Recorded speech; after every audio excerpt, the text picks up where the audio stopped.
Hey, I'm Kevin Good, and we're here today with production models of both the Canon 5D Mark III and the Nikon D800. And we're going to put them head to head. And even though I own this Nikon D800, we're going to make this test completely unbiased.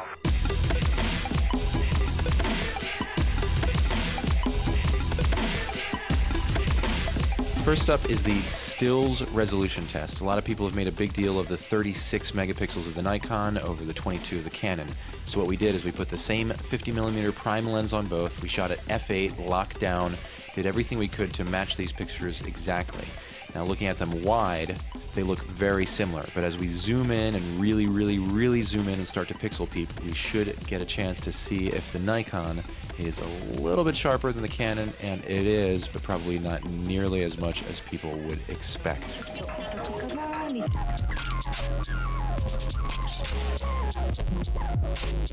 So we are mostly concerned with the video performance on these cameras. So what we have is the Nikon and the Canon side by side, and to tell us about a little something called rolling shutter is photographer extraordinaire, John Pellet.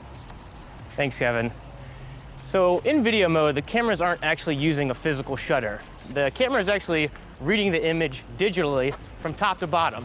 That's fine for slower moving objects, but for faster moving objects, you might get a jello-like or skew.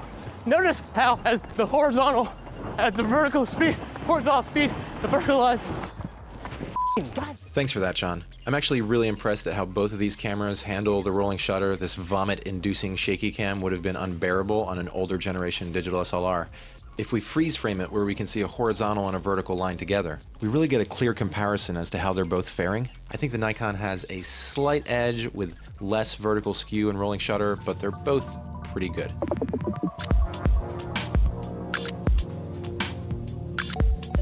For the video resolution test, I've shot as identical a frame as I could muster. What I'm looking for is fine detail. Again, scaled out, they look fine, but if we zoom in and look at some fine details in the image, we can see where these video signals really fall apart. While the Canon looks softer on the left, I think just a little bit of sharpening, and it looks very similar to the Nikon. What does concern me with the Canon is a little bit of mosquito noise there from the codec. I wish I had another fine pattern or some high-frequency detail in here to get a better look. Oh, that works nicely.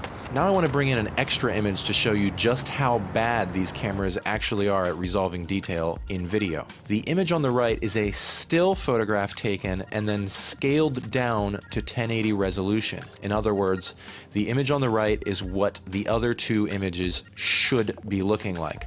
They don't look anywhere near it. They both look miserable compared to what they should look like.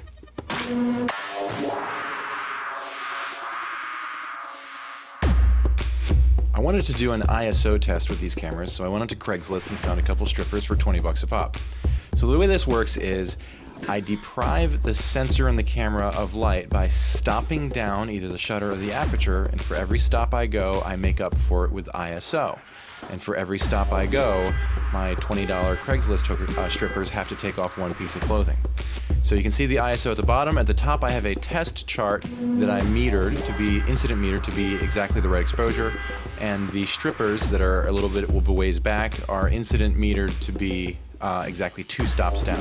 And I also put a little resolution chart off to the side just to see if the cameras were getting away with lots of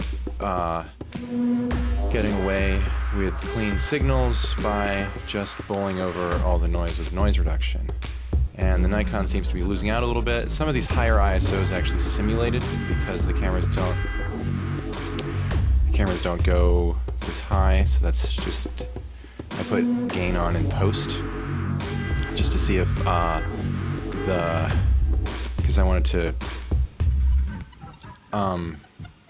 there's a lot of noise on the camera thing, and so I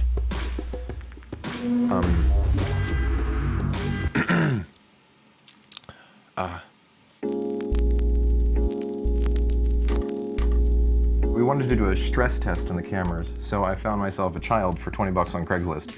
And now we're going to see how the Nikon D800 handles the rigors of child abuse.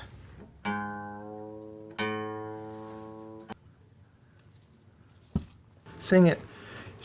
Fucking cameras can't fucking do shit, cause my fucking camera can fucking shit some kicks on that.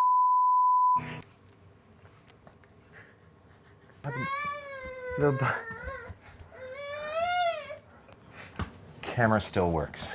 Now we're going to see how the Canon 5D Mark III fares and just how robust its titanium body is if it can hold a candle to Nikon.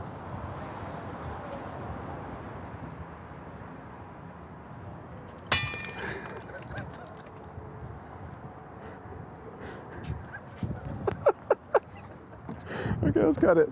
Oh, I love it. Okay, so as a final test, I have brewed the remaining pieces of the Canon 5D Mark III into my tea to determine if, despite their flimsy construction, they might be good for something. Well, that's all the time we have. But next time, we will be taking a look at other things like how these cameras fare under green screen usage. Thanks for watching.